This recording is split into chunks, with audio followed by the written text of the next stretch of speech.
Thank you for inviting me, and thank you for welcoming me to your wonderful city. What I hope to do in the next 20 minutes is explain to you how AI can help us with climate change. We had a meeting beforehand to sort this wonderful session out, and we did point out that perhaps climate change is the most important aspect and perhaps shouldn't have been left till last, because it impacts on health, it impacts on jobs, it impacts on transport. And so this is going to be one of the defining moments of our century. Because climate change is the greatest threat to humanity. Everything is going to change because of it. So if we look at temperatures, global temperatures, and as you can see from 1850 to the present day, have gone up massively. In the last year, 2023, temperatures hit 1.48 degrees above pre-industrial temperatures. And in the last 12 months, we have broken the 1.5 aspirational target set by world leaders in 2015 in Paris. But of course, most people don't like curves, wiggly lines and things like that. So my brilliant friend, Professor Ed Hawkins in Reading University, created, as you can see underneath, the warming stripes. And these are the warming stripes for Seoul. As you can see, 1850, reasonably cold, and all the way to last year, very, very hot. And I gather you've had one of the warmest, if not the warmest, summer on record. The warming stripes can also be a fashion. So, you can have a tie. If you happen to be a CEO, but I notice many of those have left, they can afford a Tesla, I can't. And of course you can wrap it in the right colours. I can afford the t-shirt as I'm an academic. I'm not going to afford the leggings. Okay, I don't have the legs for it. And of course we've all suffered from, of course, having to wear a face mask. But coming back to reality, in 2023 there were 220 extreme climate events around the world.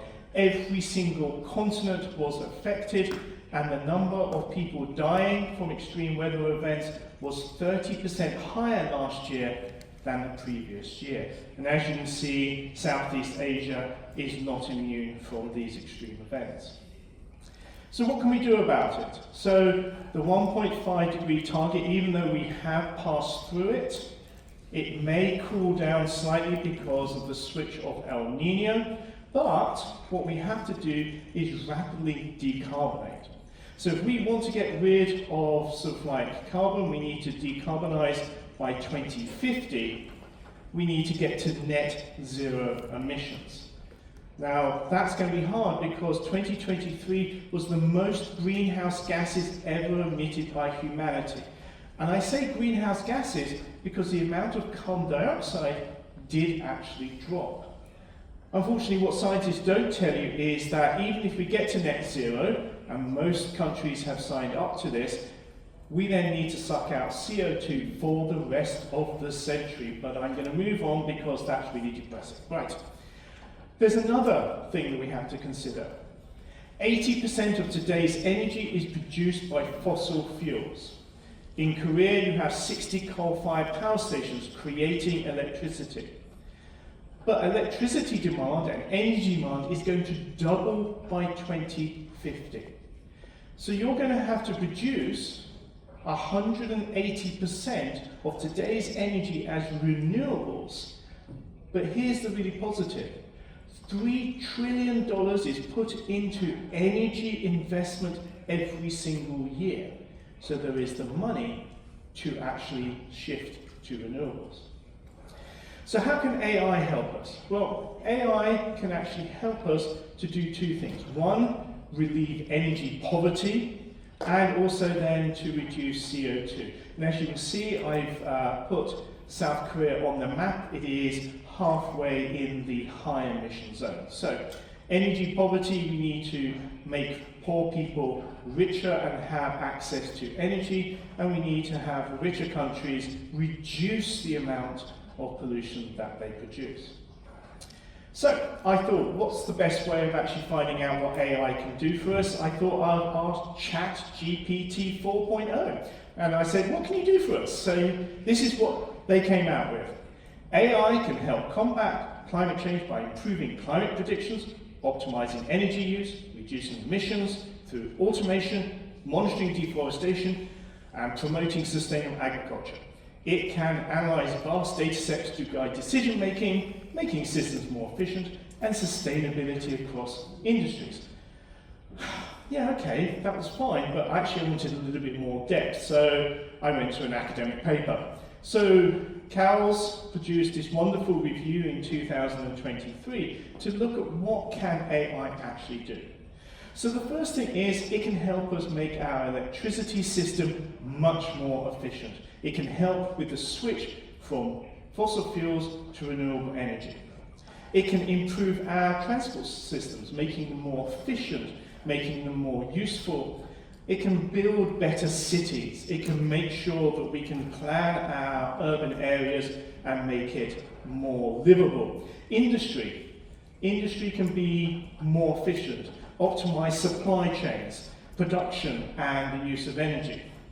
We can also think about farming and forests. How can we actually make those more sustainable, have less greenhouse gas emissions? And then right at the bottom, it can also help us design systems to actually remove carbon dioxide from the atmosphere. So I'm going to give you a couple of examples. My AI electric dream is that it saves energy. So the first thing is, if we in Korea shifted everything we can to electricity, automatically you save 40% of the energy demand. Because burning stuff is 19th century technology and deeply inefficient, whereas electricity saves a huge amount of energy, and therefore AI systems can drive renewable energy systems, control production, control storage, and more importantly, control the demand and when it happens. Give you a couple of examples. Heat exchangers or heat pumps are 3 to 5 times more efficient than electric resistance or fossil fuel-based systems. And this is the one fact that I love giving people. In any industrial country, including Korea, supermarkets use up 3% of your country's electricity. Partly because they have the freezers and the fridges on 24/7, which they don't need to. AI can make flying more efficient. Think about it. There are something like 10,000 major airports, 68,000 different routes, and therefore we can consider, how do we make them more efficient? How do we make sure people go where they want to go, when they want to go, and how can we make sure the fuels are efficiently used and actually shift to sustainable fuels as quick as possible? Fusion energy is something that is doable. UK, USA, and China already have science that works. What we need now is a huge shift to make that science a huge engineering project to make it work. Now, all the predictions for the last 20 years have been that the first power station will be in 2040. Okay, and that's been static for a long time. So we have something like 24 years to make the engineering work. And if we do, huge amounts of free energy. It allows us to do things like create green hydrogen, so we can ship energy around the world for places that need it. We can then desalinize ocean water, so areas of the world that need fresh water will be able to have them, because it does take a huge amount of energy. And building on the actual flying, we can create electric fuels, because we can create artificial kerosene, so therefore every time you take a flight, you'll have a neutral fuel, and suddenly you will be guilt-free to flying all the way from London to Seoul. Oops, that was me. Okay. But also, AI can be helpful because it can allow us to adapt. Climate change is already happening. It's already causing huge problems, such as floods, heat waves, storms, wildfires, and droughts. So for example, it can make climate predictions much better. I'm a climatologist. The idea that we can actually improve our weather predictions even further is fantastic to give people warning. It can help with social impact. It can tell us how we can actually use the ecology, build infrastructure and social systems that actually protect the most vulnerable people in our cities. It can help us with geoengineering. How do we reforest vast areas of the world? How do we protect our wetlands and rewild the world? It can also help us with individual actions, making sure that we understand our own personal footprint, how we can model social interactions, and how we can inform policy and actually design markets that work for us and not just for the billionaires. And of course, has obvious education and finance rhetoric. But climate change, is it a friend or is it a foe? What are the limitations when we come to thinking about AI? And of course, what did I do? I went back to ChatGPT 4.0 and said, look, what are the limitations? You know, tell us what the problems is with you. And it actually came up with some really good answers, actually, better than the solutions. Data quality and availability. AI, we've heard this again and again, relies on vast amounts of good, accurate, real-time data. The energy consumption, which I'll get onto, AI consumes a huge amount of electrical energy. The complexity of the climate system. We have been trying to predict the climate for hundreds of years. It is a very complicated system, and even though AI will help, of course we're never going to get it perfect.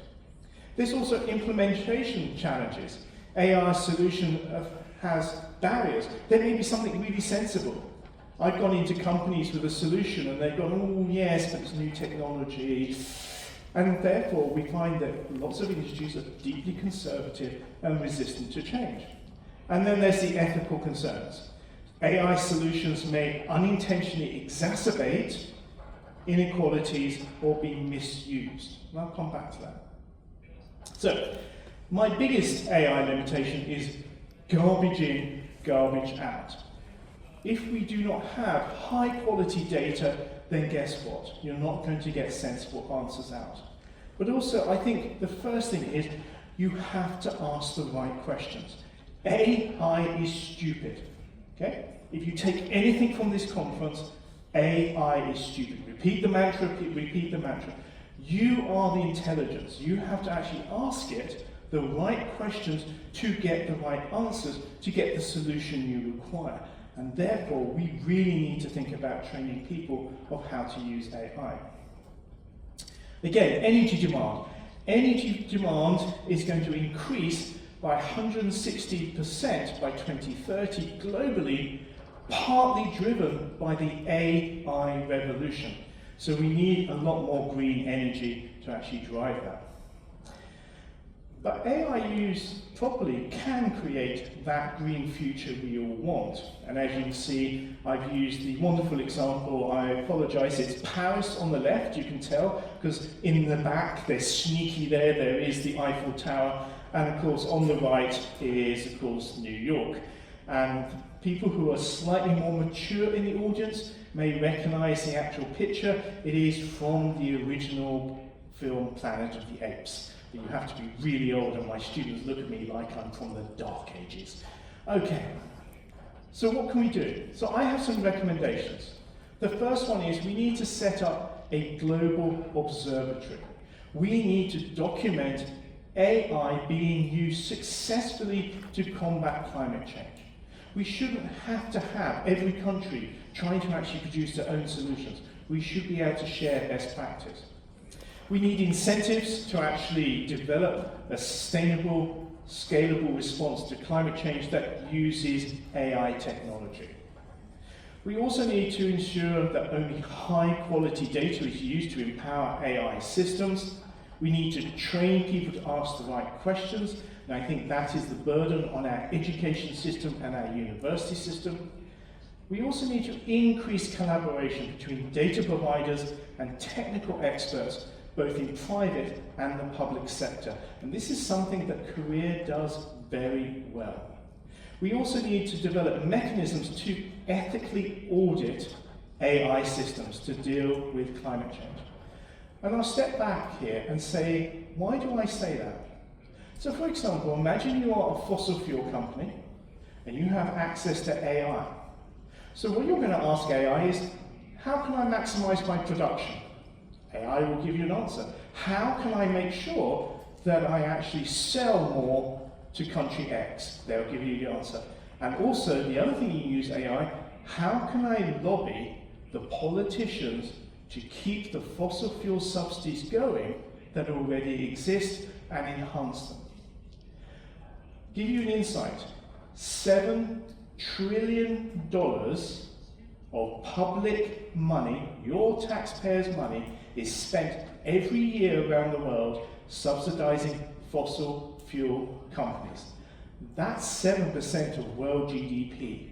We are paying them our hard-earned money to pollute the atmosphere. Not very ethical. We also need to develop green, smarter, cheaper data infrastructure for AI. And I'm going to leave you with this view. We need to solve the climate and the environmental crisis now. AI can help reduce the amount of greenhouse gases that we actually emit, it can drive energy efficiency, and it can help protect vulnerable people from the worst impacts of climate change. But it cannot change politics, but as I always say, you can. Thank you very much.